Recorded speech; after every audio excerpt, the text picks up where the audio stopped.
This is Tony Segro.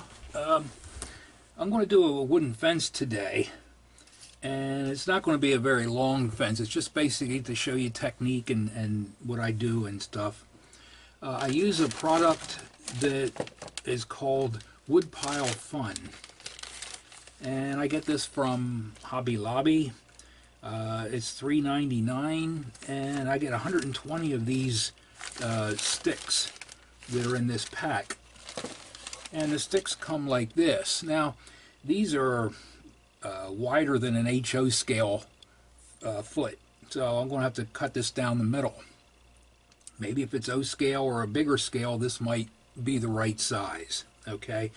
But just to come and do it down the middle, I take my X-Acto knife and just very carefully go down through the length of the piece of wood, and it's about 7.5 inches long, okay? And I'll just break it in half, and then I'll have two pieces. And that's basically what I did right here. This is half the width, okay? Then what I'll do is I'll take a piece and I'll stain them. And I use Minwax driftwood stain. And I just take a Q-tip and put it in there, and I just, you know, paint the fence. And I paint all four edges. Okay, if the Q-tip gets sort of worn after a while, just flip him around and you know, you use the other end of him. And doesn't take too long to do this. And I figure I'm going to do maybe 4 of these, because I'm going to need some fence posts, and I'm going to need the bracing, the framework in the back of the fence. Okay, so I'll probably do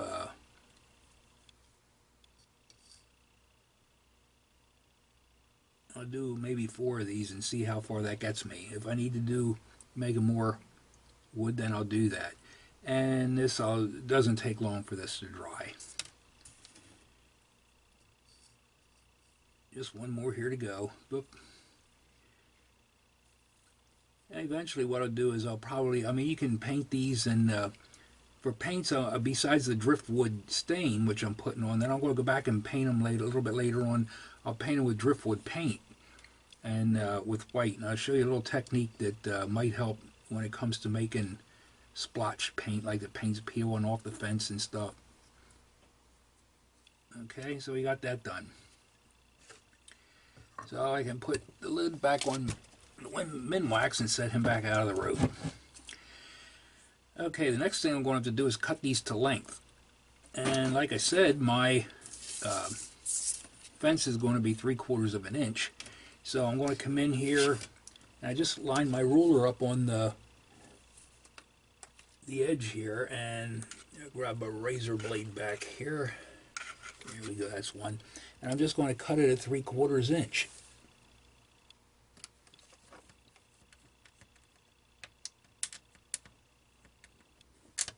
Okay, take it and just break it off, and you have like a 3/4 inch piece of wood. Okay, and what I'm going to do is I'm going to cut several of these so I have enough to do the fence. And we'll be back in a minute or so. Hi again, back to the action here. What I did is I took the pieces of wood and I cut them into several 3/4 inch pieces. Okay, because I'm going to use that as the fence post. And to do that, to get an idea, I laid it on this drawing guide that I laid on that I put on the paver. Just cut it right with that, and that'll give me the right length. Once I cut one of those, then I could line it up here with my with the next piece. Just take my flush cutters and just cut a piece off like that. Okay. So, you know, I can continue to, but always use the same piece, original piece, as the guide. Don't use any other piece, because they might be different lengths, and then you might end up with a fence that's all kind of shapes or all kinds of lengths. I took some of the one of the pieces I made a little bit longer than what I want to make the fence, and I taped it down here with masking tape just over the drawing, because that'll give me a guide where I want these to go, because these are going to go here, and we're going to be gluing the posts right to those pieces there. Okay, so let me just tape this piece down. That doesn't take much.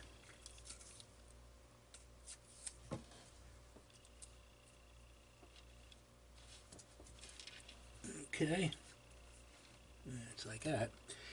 Next thing what I'll do is I'll just take some of the Elmer's here, and I'm just going to run some Elmer's glue right down along the fence,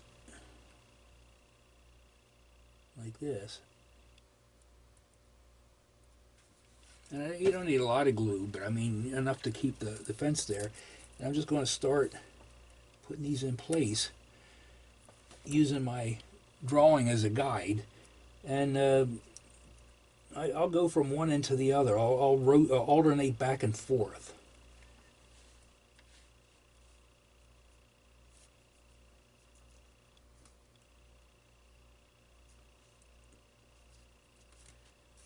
Okay.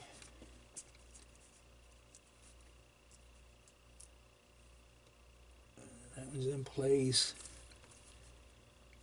Put this here, and if they're not exactly right next, you know, with the same lengths and all or whatever, that's okay, because that sort of adds a little bit of character to the fence. Let me do the third one here.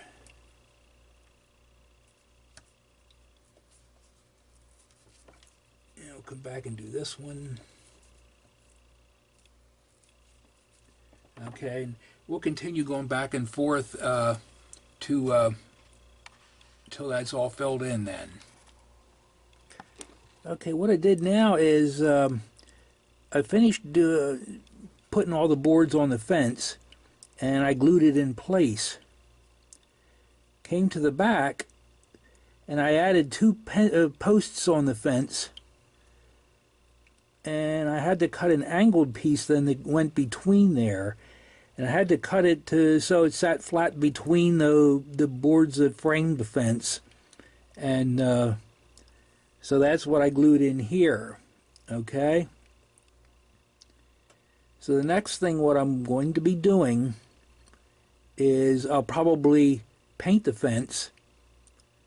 And then I'm going to take some flat toothpicks, which I have here. And I'm going to, I did another fence earlier, I'm going to glue toothpicks to the back of the fence so that you can put it into the layout, okay? I'll show you how I paint these fences, and it's sort of simple. What I'm going to do is I'm going to use a titanium white paint right here. And I'm going to use a little piece of a sponge like you'd find on the kitchen sponge, you know, you wash dishes with. And what I do is I just dab it in the lid, and I'm just going to dab it onto the fence.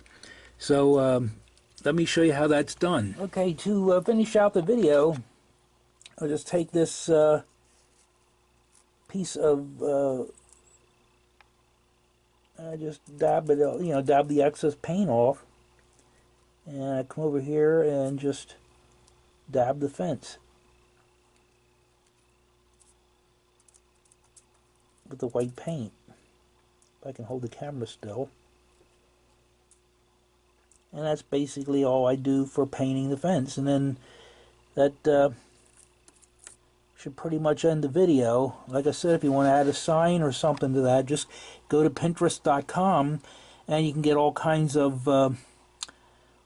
signs that would fit on the fence, old signs, new signs, or whatever, and just glue or tape them on there, or whatever you want to do. Glue them all, actually. Here's a fence that I did earlier. I just glued this picture on and let it dry, and then I went back and sort of dusted it with a little bit of black and brown pastel chalk, sort of to give it a dirty, aged kind of look. And you can do the same thing with the fence that we just did. So stay tuned for more videos, and thank you for watching, and hope you have a very good day. Thank you.